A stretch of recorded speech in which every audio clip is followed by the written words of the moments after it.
The back end of the bullpen has been one of the biggest bright spots for the Blue Jays early in the 2025 season, and by far their best weapon has been Jeff Hoffman. But after getting knocked around a little bit on Tuesday night, giving up a couple of homers, and then getting knocked around and blowing a save on Wednesday night, there is some amount of concern to be had. So I'm just wondering, is he tipping his pitches? Has he been overworked? Or are these just a couple of tough outings to forget? Let's break it down. All right, so I wanted to start here because I think this is probably the biggest issue that Hoffman is facing right now, and that's the fact that he's thrown a ton. He's made 16 appearances so far in 36 games for the Blue Jays, which spans out over 162 games to be about 72 appearances, which is a lot. That is a ton for a reliever, especially a closer that is throwing at very high intensities. Probably close to every pitch Hoffman throws is at max intensity because of how stressful the innings are. And we can see here that 4 of those outings have been for multiple innings, which means he's going in the dugout and then sitting down and then getting back up to throw, which adds even more stress for a pitcher.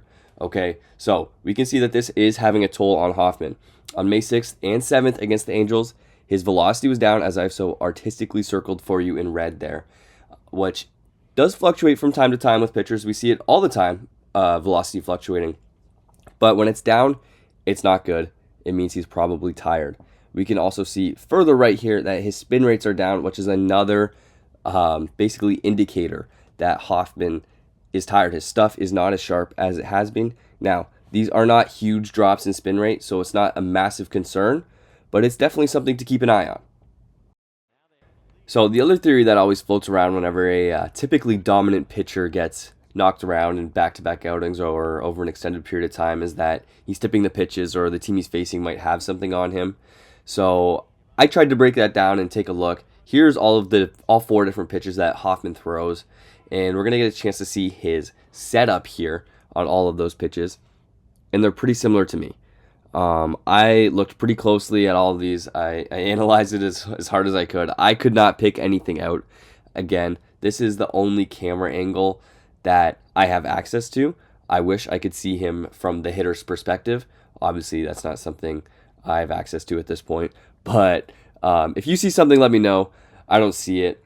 We're going to get into the video here in slow-mo. He does move his head a little bit on that slider pre-pitch, but he's really just checking on the runner that's on third base, and I'm not really thinking that that is a symptom of tipping.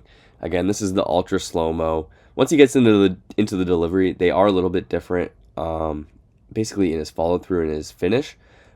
But, of course, the ball's already on its way there, and the hitter's looking at the ball and not at the pitcher trying to pick something up. So that's a quick breakdown on what I'm seeing from Jeff Hoffman. I don't think he's tipping, but if you do and you see something different than I do, please let me know. I'm happy to hear about it, happy to talk about it. But I think we can expect a bounce back from Hoffman in his next couple outings. Hopefully a little bit more rest is in his near future.